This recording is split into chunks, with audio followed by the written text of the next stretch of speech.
इस लेक्चर में हम लोग डीसी मशीन पे जो सेमेस्टर्स में आए हुए न्यूमेरिकल है वो डिस्कस करेंगे। पिछले 3 सेमेस्टर्स के पेपर में जो न्यूमेरिकल्स आए थे उनमें से एक ये न्यूमेरिकल अभी आप बोर्ड पे देख रहे होंगे, जिसमें ये कहा गया है कि एक 8 पोल की लैप वाउंड डीसी जनरेटर है। लैप वाउंड का मतलब ये है डीसी मशीन में 2 तरह की वाइंडिंग होती है। डीसी मशीन पढ़ाते वक्त मैंने आपको समझाया था लेक्चर नंबर 1 में, एक होती है लैप वाइंडिंग, होती है वेव वाइंडिंग। तो यहाँ पर जो आर्मेचर की वाइंडिंग है उसका प्रकार, उसका टाइप क्या है, लैप।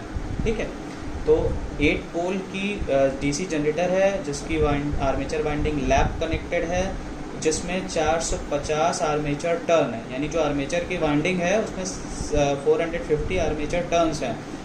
ठीक उसी लेक्चर यानी लेक्चर 1 में डीसी मशीन के मैंने आपको नंबर ऑफ टर्न में और कंडक्टर में क्या रिलेशन है ये भी बताया था। नंबर ऑफ कंडक्टर बराबर होता है 2 इंटू नंबर ऑफ टर्न्स। ठीक है, फिर ये कहा गया है it operates at 0.02 weber flux पर पोल, यानी कि फ्लक्स पर पोल आपको 0.02 वेबर दी गई है। किस स्पीड पे आर्मेचर रोटेट कर रहा है वो दिया गया है 1000 आरपीएम एट नो लोड, यानी कि लोड नहीं लगा है जनरेटर के क्रॉस। आपको ईएमएफ इंड्यूस निकालना है। ईएमएफ इंड्यूस निकालने का मतलब क्या हुआ, आपको निकालना है जनरेटेड ईएमएफ।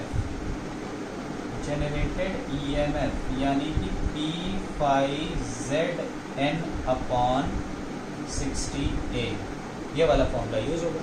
अब इस फॉर्मूले का यूज होना है तो देखते हैं फॉर्मूले की इन वैल्यूज को कहाँ कहाँ कैसे कैसे दिया गया। 8 पोल दिया गया, ठीक है, तो यानी कि नंबर ऑफ पोल 8। अब यहाँ लिखा है कि आर्मेचर लैप कनेक्टेड है। लैप कनेक्टेड का मतलब नंबर ऑफ पैरेलल पाथ, यानी this one, capital A is equal to number of pole, ये बताया मैंने लेक्चर 1 में आपको, ये भी 8 हो गया। ठीक है, उसके अलावा नंबर ऑफ कंडक्टर Z बराबर 2 इंटू नंबर ऑफ टर्न, यानी कि 2 इंटू 450, ये आ जाएगा 900 आर्मेचर कंडक्टर्स हो गए। ठीक है, अपार्ट फ्रॉम दैट क्या दिया है कि फ्लक्स पर पोल फाई दिया हुआ है 0.02 वेबर, 0.02 वेबर, और स्पीड दिया आर्मेचर रेवोल्यूशन की n is equal to 1000 RPM. सारी वैल्यूज आपको लगभग दी हुई हैं। आपको अब जो निकालना है वो क्या है, दी जनरेटेड ईएमएफ। तो यहाँ वैल्यूज पुट करिए, 8 इंटू 0.02 इंटू 900 इंटू 1000,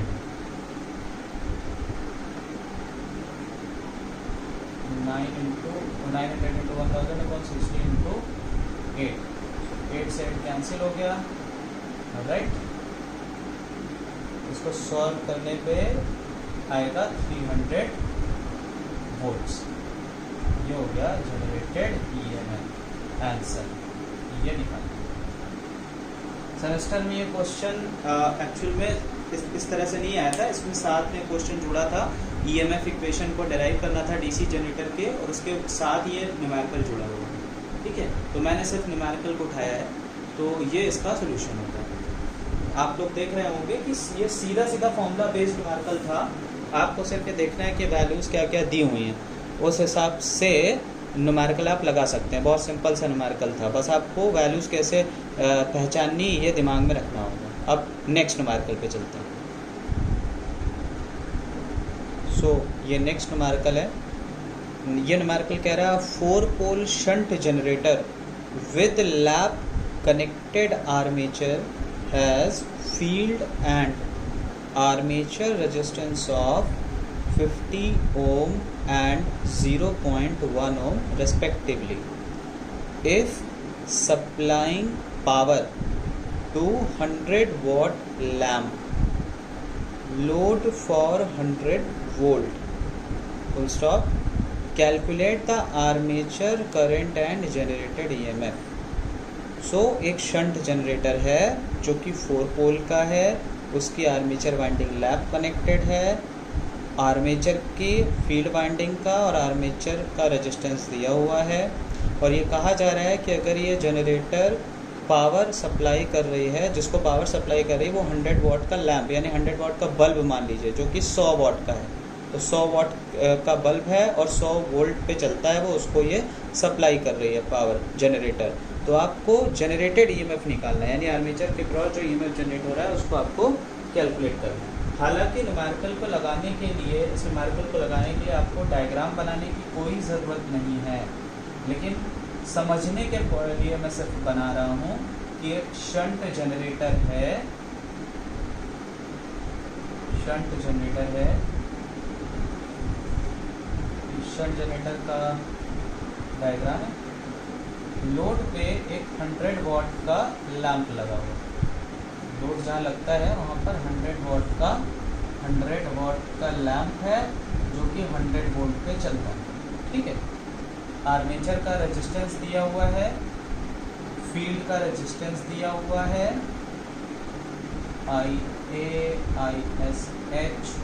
IL। ठीक, 100 वाट पे चलता है तो इसका मतलब यहाँ जो वोल्टेज है वो 100 वोल्ट है, क्योंकि 100 वोल्ट इसकी रेटिंग है, बल्कि 100 वोल्ट पे चलता है तो 100 वोल्ट यहाँ टर्मिनल वोल्टेज है।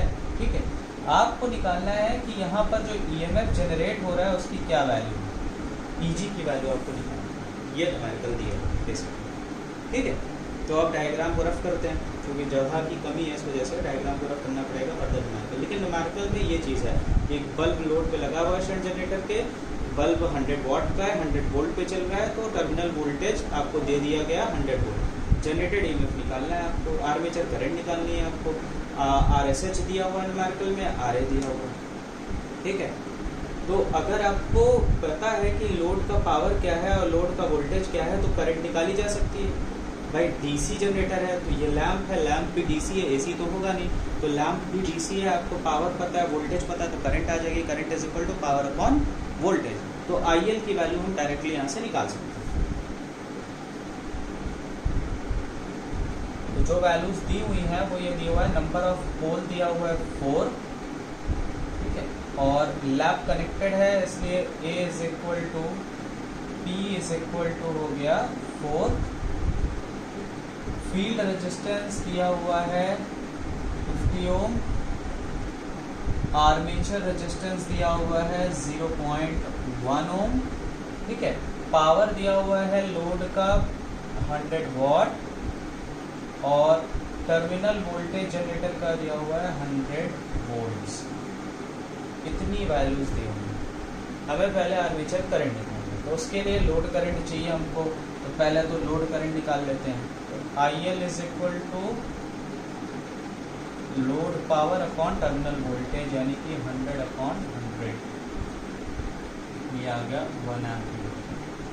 ओके, शंट फील्ड वाइंडिंग की करंट निकाल लेते हैं, V upon RSH formula shunt generator में पढ़ाया है।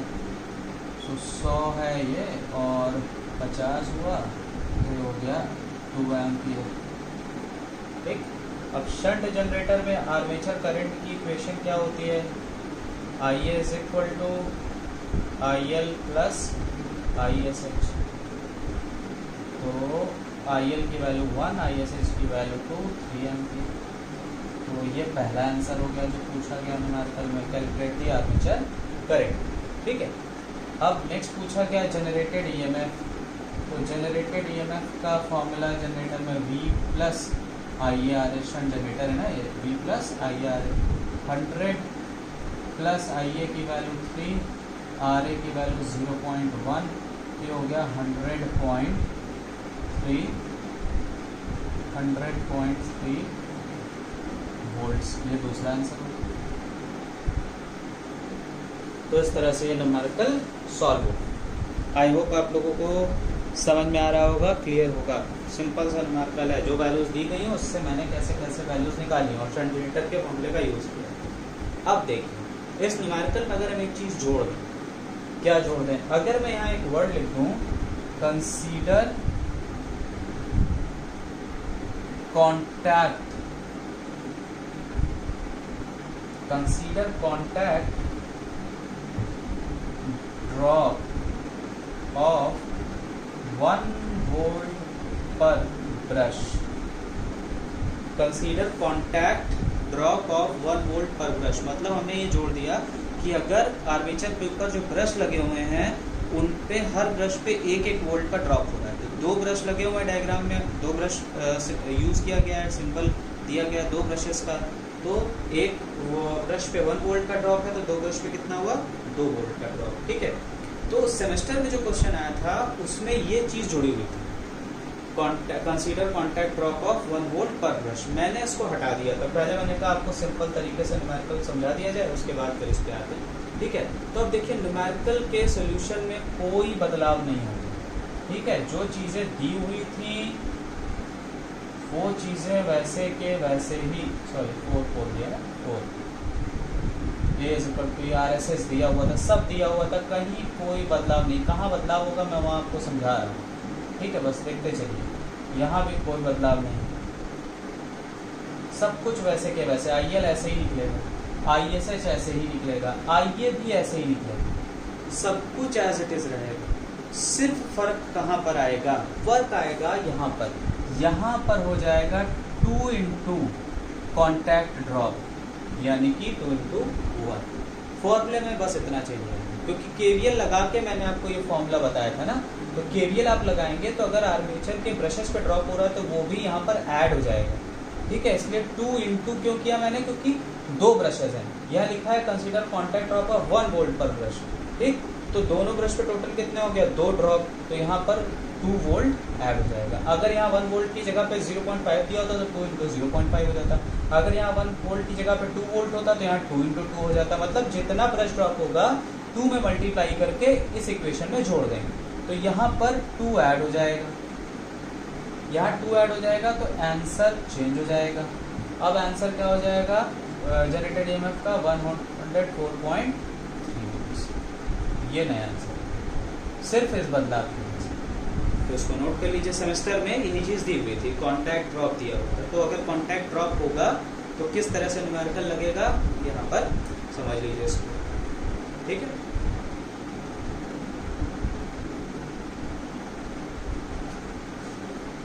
सेमेस्टर में कुछ इस तरह के न्यूमेरिकल आते हैं, बहुत टफ तो नहीं है बट आते हैं कुछ इसी तरह के। क्या किया जाए, आई होप आप लोगों ने नोट कर लिया होगा। अब हम लोग चलते हैं नेक्स्ट न्यूमेरिकल। तो ये नेक्स्ट न्यूमेरिकल है, इसे नोट डाउन कर लीजिए जल्दी से। ये भी सेमेस्टर के पेपर में आया हुआ न्यूमेरिकल है। A 250 volt DC shunt motor takes 41 ampere at full load, full stop. Resistance of motor, armature and shunt field winding are 0.1 ohm and 250 ohm respectively, full stop. Find the back EMF on full load, full stop. What will be generated EMF if working as generator and supplying 41 ampere to a load at terminal voltage of 250 volt। तो इस numerical में 2 part. First part में आपको back EMF निकालना है और machine को consider करना है कि एक शंट मोटर। सेकेंड पार्ट में आपको कंसीडर करना है कि अगर यही DC machine as a shunt generator काम करने लगे और जो करंट ये काम करने के लिए ले रही है अपना, वही ये लोड को सप्लाई करने लगे, यानी जनरेटर बन जाएगी तो करंट सप्लाई करने लगेगी 41 एम्पियर की, और टर्मिनल का वोल्टेज अब 250 वोल्ट हो गया। जो पहले इनपुट वोल्टेज था वही जनरेटर के केस में हो गया टर्मिनल वोल्टेज 250 वोल्ट का, 250 वोल्ट। बाकी शंट फील्ड वाइंडिंग का रेजिस्टेंस 0.1 ओम है और आर्मेचर का रेजिस्टेंस 0.1 ओम है और शंट फील्ड वाइंडिंग का रेजिस्टेंस 250 ओम है। जो कि जनरेटर हो चाहे मोटर हो, क्योंकि मशीन सेम है, आप उसको एज अ जनरेटर भी काम में ले सकते हैं, एज अ मोटर भी काम में ले सकते हैं। तो वाइंडिंग के रेजिस्टेंसेज नहीं बदलेंगे, वो कांस्टेंट चीज़ है, ठीक है। तो अब यहाँ पे जो वैल्यूज गिवन है, पहला केस हम लोग लेके चल रहे हैं, ठीक है। पहला केस लेके चल रहे हैं as a motor, as a motor, as a motor. तो एज अ मोटर वोल्टेज दिया हुआ है 250 वोल्ट, ठीक है। इनपुट वोल्टेज हो गया। लाइन करंट दी हुई है 41 एम्पियर, आर्मेचर में रेजिस्टेंस दिया हुआ है 0.1 ओम, शंट वाइंडिंग का रेजिस्टेंस दिया हुआ है 250 ओम। ये वैल्यूज दी हुई। बैक ईएमएफ निकालना, और बैक ईएमएफ का फॉर्मूला क्या होगा शंट मोटर के लिए, V माइनस IaRm, ये बैक ईएमएफ का फॉर्मूला होगा। तो V है 250, RA है 0.1, हमें निकालना क्या है, IA निकाल लेंगे, यहाँ वैल्यू पुट कर देंगे, आंसर आ जाएगा। IA कैसे निकलेगा, शंट मोटर है, शंट मोटर में IA का क्या फॉर्मूला होता है, IA का फॉर्मूला होता है IL माइनस ISH। IL दिया हुआ है, IL है 41, ISH नहीं दिया, ISH की वैल्यू कैसे निकलेगी, इसका भी फॉर्मूला है शंट मोटर का V/RSH।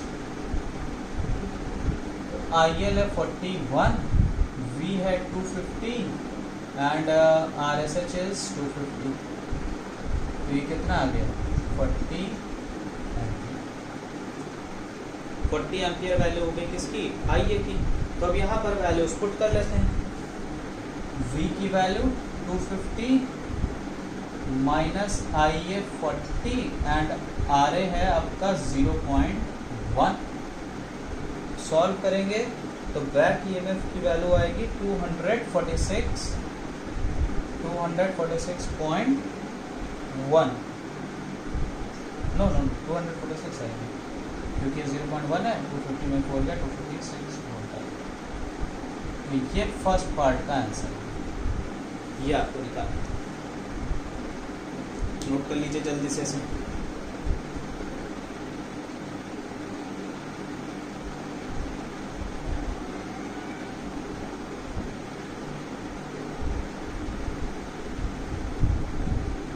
अब सेकेंड पार्ट पे चलते हैं, यानी एज अ जब ये जनरेटर काम करेगा, ठीक है।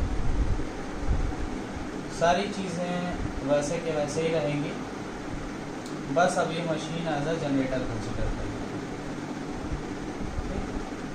तो V यानी अब टर्मिनल वोल्टेज है, IL यानी कि लोड करंट है, RA और SH वैसे ही रहेगा, और ISH अभी निकाला ही था, फिर से यहाँ निकाल के लिख देते हैं 250/250 यानी 250/250 1 एम्पीयर।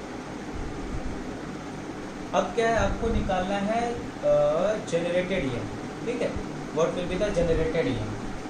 तो अब जनरेटेड ईएमएफ का फॉर्मूला होगा V प्लस IR। अब यहाँ पर ये IA क्या है, ये जनरेटर की करंट, इससे पहले आर्मेचर करंट थी वो मोटर के लिए थी। तो अब जनरेटर के लिए जब आप आर्मेचर करंट निकालेंगे तो जनरेटर के केस में आर्मेचर करंट का फॉर्मूला होता है IL minus IL plus ISH। Motor के केस में IL माइनस ISH होता है, तो IL प्लस ISH यानी 41 प्लस 1 दैट इज 42 एम्पीयर। ये जनरेटर की आर्मेचर करंट है। तो वैल्यूज पुट कर दीजिए 250 प्लस 42 इंटू 0.1। तो इसको सॉल्व करेंगे तो कितना आएगा, इसको सॉल्व करेंगे तो आएगा 254.2 वोल्ट्स, 254.2 वोल्ट्स। तो ये हो गया आंसर। तो इस तरह से इस न्यूमेरिकल को आप कर सकते हैं, ठीक है। तो हम लोगों ने 3 न्यूमेरिकल्स देखे, और भी न्यूमेरिकल हो सकते हैं, बिल्कुल हो सकते हैं। तो अब आप लोगों का काम ये है कि आप अपनी बुक उठाइए, बुक में जो सॉल्व एग्जांपल्स दिए हुए हैं उसको सॉल्व कीजिए, और अगर आपको कोई न्यूमेरिकल अनसॉल्व में भी ऐसा लगता है जो आपसे नहीं हो पाता, तो वो आप मुझे व्हाट्सएप ग्रुप पे पोस्ट करिए, या तो आप मुझे ईमेल कर सकते हैं, ईमेल आईडी नोट कर लीजिए, ईमेल भी कर सकते हैं आपको अपने क्वेरीज को, और मैं ईमेल पे भी रिजॉल्व कर सकता हूँ rawat22@gmail.com। आप इस पर मुझे ईमेल भी कर सकते हैं। तो जब न्यूमेरिकल्स ज़्यादा हो जाएंगे तो मैं अलग से लेक्चर डीसी मशीन के न्यूमेरिकल पे भी आपको बना के डाल दूँगा। तो आप लोग का काम ये है कि आप डीसी मशीन के न्यूमेरिकल्स एग्जांपल्स देखिए, लगाइए, क्योंकि डीसी मशीन के न्यूमेरिकल सेमेस्टर्स में पूछे जाते हैं, थैंक यू। अब नेक्स्ट लेक्चर में हम लोग नेक्स्ट चैप्टर मॉड्यूल 4 का पढ़ेंगे, वो होगा 3 फेज इंडक्शन।